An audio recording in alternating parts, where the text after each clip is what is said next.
So approximately 2 years ago, we acquired the equipment from Innovative Sports Training. The equipment includes 12 infrared motion capture cameras, a high-speed camera, a video camera, and the treadmill with force plates underneath the treadmill. We prepare the subject by placing what we call clusters on them, and on the clusters are sensors, and the sensors are picked up by the infrared cameras that you see above us in here. And we put the clusters on the upper leg, lower leg, and the ankle, and we put one at the low back at the L5-S1 level. And we go around with a wand or a stylus, it's called, and we digitize the end of each segment, so that gives us our leg length.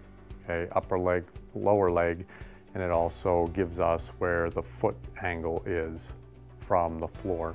By digitizing them, that gives us the image on the screen that puts them into that skeleton mode that you see up on the screen. We have the ability to measure segment lengths. So the femur length, the tib fib, we look at that, and that translates into allowing us to measure cadence, stride length. We do look at foot strike, whether it's forefoot, midfoot, or heel strike, and that also gives us a good information as to how the forces are going to be transmitted up through the lower extremities and into the pelvis and even into the low back. And we have done the analysis without knowing what their problem was before we did it, and as I went through reviewing the analysis with them, they invariably say, no wonder I have right glute pain, or my right knee hurts, or my left ankle hurts.